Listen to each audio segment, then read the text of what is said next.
I was highly been influenced by a couple of people. One of them is about Steve Jobs, and he always talked about passion. Anything we want to do in our life is so much important that we need to be passionate about it.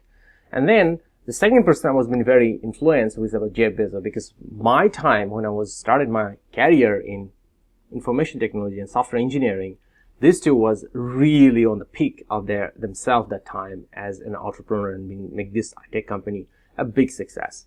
And so what I was doing that time, I was thinking, all right, so I need to have few things right. So I listened to Bezos about this one. He was telling about you need to have a job, or you can turn the job to a career. And that's something, wow, it's really blown my mind. I realized this one, I need to stop thinking about the job I'm doing, but what should be my career. And I realized this one, my career should be in software engineering, and I want to be in the field, and I want to be an expert about it. And the expert role is about the chief of information system, or CIO, or director, IT director role. So now I was thinking about what should be my passion then about it. And then I realized this one, when I was looking around, I need to find a passion. And this is something another word really marked my mind is about from Bezos. He said this one is about the passion is something gonna pick you up. You need to look for it. If you don't look for it, you're not gonna get that passion. To make it happen. So let's give a big hand to these studio leaders. Then I was looking around and see what are actually my passion. Do I have a passion? I'm looking for different hobbies. I'm looking for different activities I was doing. I was looking around from other people, different passions too. But finally I realized this one, that I actually have passion. And that's the one is about love doing research.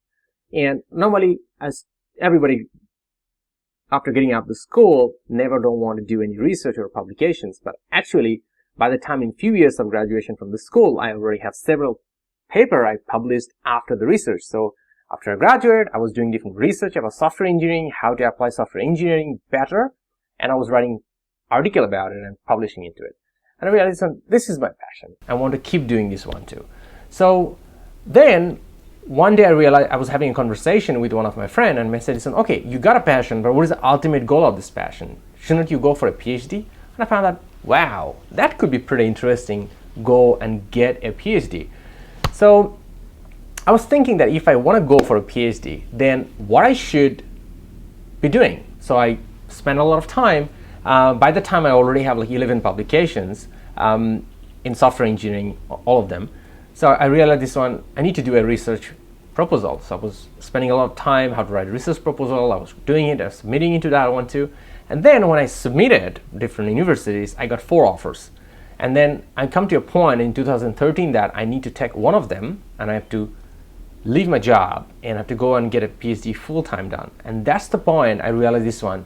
Actually, I'm doing a mistake, because I'm supposed to running passion and my career parallelly. Because if I get out of my job, that time I was a senior project manager already. So if I quit my job and go into my passion and go and get a PhD done, the CIO career will never happen most likely, because after getting out of the school with a PhD degree, most likely I'll be teaching in the school. And that's not something I was looking for in my career too. So that was my first realization that in my life, we often do the things without seeing the big pictures, and that was a mistake for me. And the second lesson learned is about when we find that mistake, I need to correct it immediately, and that's what I did. I completely quit that PhD study, drop out of the program, and keep focusing about my career. But now when I was focusing on my career, now I get into another problem. Now the problem is, how do I continue my passion? Because now I'm getting into a problem, like I'm just going to hit the wall that now I quit my passion, but actually I love doing research. So what should be next? And then I was talking to one of my mentors at that time, and he said this one, John, you probably hit the wall. Why don't you look outside the wall? What is opposite side of the wall? And then I realized this one, actually opposite of side the wall, because I was doing all the research. So that's the thing I was seeing, opposite of the wall, there is a tons of other topics about doing research. So why don't I start doing research on those topics? But now I get into another problem. Now I'm thinking that, wow, so now the whole world has so many problems, right? We have environment problem, we have pollution, so many things, but how does it relate to my expertise and how can I really conduct it? So self-doubt was a big part of it as well too, which I have to overcome. How do I do it? Then I was talking to one mentor at that time, and he was saying this one, it's not about you need to go and find the problem. Just see that what problem is bothering you, pick it one and keep looking for it. And then I realized this one, that my biggest power right now, that I'm going to do the research something right now, which I just want to do it. I'm curious to do it. It's not related to my jobs, because I'm curious and I want to learn more about it. And I want to keep doing the research forward. So one day I got exposed to one. I got a news that time it got published. It's saying this one, almost 75% student find it hard after graduating from the school in Vietnam. And I thought that, why? So I started doing research. I started interviewing different students, different lecturers from different universities. That time I was working for University of RMIT as a senior project manager. And then I got exposed to another situation. I got a sinusitis problem. It was a massive one. I was sick for almost 6 months. So I went to a hospital, so many hospitals and so many clinics on their own home. And then I realized this hospital are great. These doctors are quite skillful, but they don't really treating me as a customer. They don't really care about my feeling, my passion experience. But when I'm working in RMIT, one of the key areas I'm focusing about student experience, that means customer experience, why they are not really aware about it. So I decided that I want to do more research about it. So I started interviewing different people, I started interviewing different doctors about it as well too, and I found a lot of intriguing, sad, embarrassing or crazy stories which keep me curious, and I keep doing the research forward too.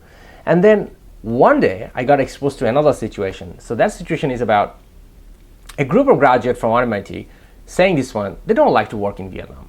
They think that the manager doesn't have the right skill set, the company doesn't have the right cultures, the company doesn't have the right way of keeping the talents, they don't even value the talents as well too. So, and that's why they want to leave Vietnam and they want to go outside Vietnam and work. I say, wow, that is like the whole purpose of RMIT in Vietnam is going to be failed, because RMIT Vietnam's key mission is about creating world-class workforce in Vietnam so they can join the Vietnamese industry and lift up the economy, or lift up the industry for Vietnam as well too. And now if they all go outside the country, means all those talents are going out. Why? And I started interviewing different companies, different managers around Vietnam as well too. So I was doing all this research from 2013 to 2016, almost for 5 years period of time. And there is one coffee really triggered me to go to the next level of doing that one. So that coffee, I was sitting down on a weekend, Saturday morning, I was having a conversation to one of my friends, and he was asking me, hey John, what are you doing? What are the other things do you do beside your work? So I say, I love doing research. So then he said, well, tell me about the research. Then I told him about this different research topics I'm working on, the depth, the people I know, a different understanding I share with him. Then he told me that, wow, that's look pretty exciting. Why don't you do something about it? So I told him that what I can do. I used to publish paper, but now I'm just doing the research because I love doing it. They say, then what he said that moment that still struck my mind. He said this one, why you don't do something to solve this problem now, rather than just publishing and telling other people to do it? And I realized this one, wow, why not? Maybe this is the time for me to do something. So then I picked my research, which is about healthcare service model. That was my first research, which was most advanced at the time as well too. So what I did, I established a nonprofit. And you say, why nonprofit? Back the time I was reading a book, it said this one, somebody successful should have a nonprofit. I realized this one, all right, I want to be successful, so let's start a nonprofit. Maybe it will resonate, it will give me the energy and passion to keep moving forward and be successful as well too. So I started nonprofits, I started recruiting team members, joining the team member, we start launching different kind of initiatives about improving the different nonprofit projects to solve different health service model related issues for medical students and hospitals, and also in university students as well. And I was being so passionate. I was waking up every morning. I was going there every weekend, Saturday morning, to the nonprofit office. I was so excited to do it. But after 6 months later, I realized this one, I am hitting another big wall. This nonprofit organization is not going anywhere. My turnover rate of the members are going down so high. The organization is not going what it should go. I'm so much pushing about it. I'm like every day after coming back from work, 8 p.m. to 12 midnight, I'm doing different strategy, different kind of documents, making videos, sharing with all those people and trying to train them, coach them to go and move forward. But the organization is not meeting its potential.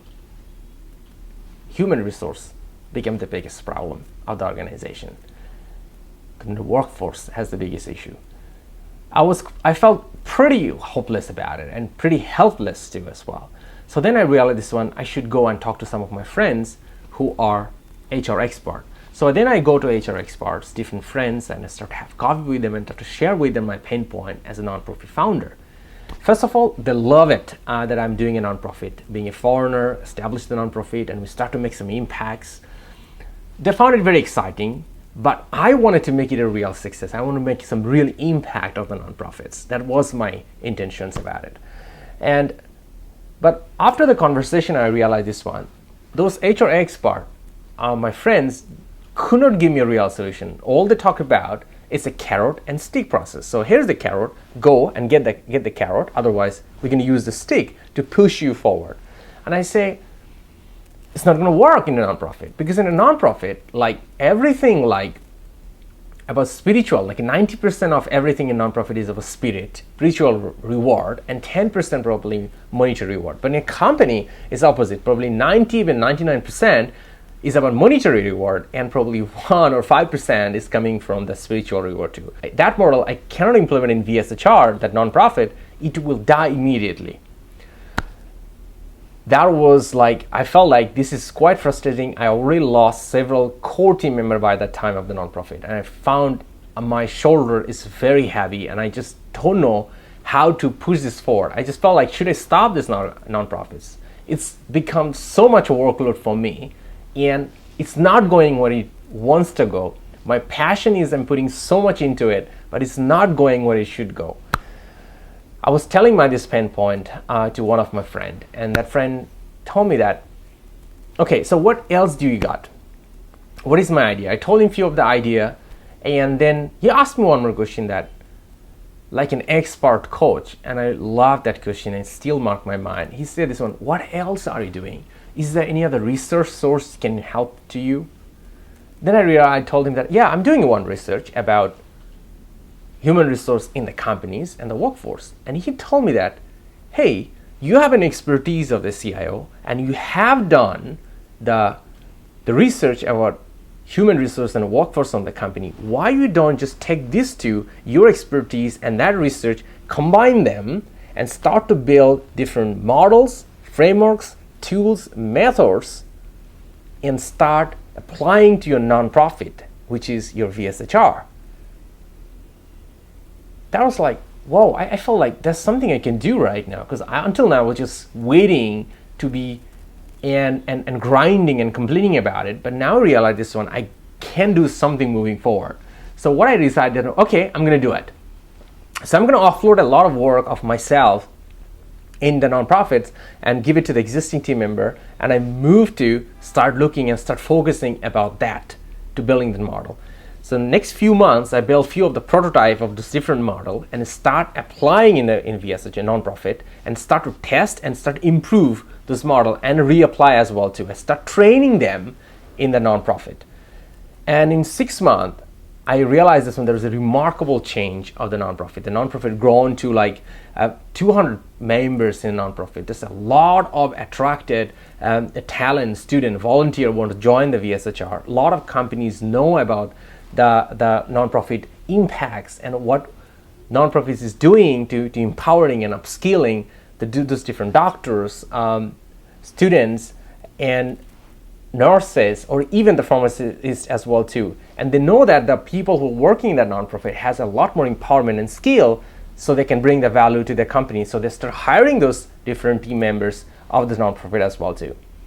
And the impact of productivity was excellent. So that time we start measuring the productivity level. In 1 year, A group of volunteers, of 200 volunteers, completed almost 285,000 micro tasks in 1 year, in not only one city, but in 6 cities around Vietnam.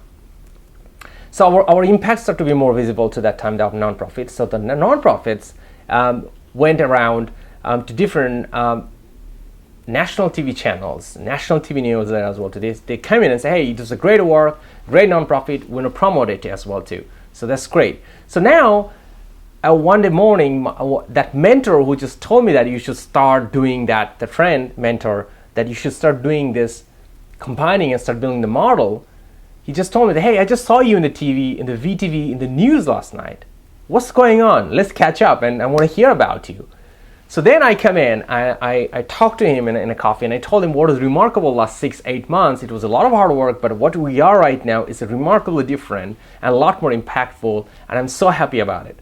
And then he told me that, which is another helped me to think about to the next level of myself. He just told me that, oh, you have a level 10 skill set backed by research and your test in your own nonprofits for those HR solutions for the problems. Why don't you bring to the companies and solve their problem?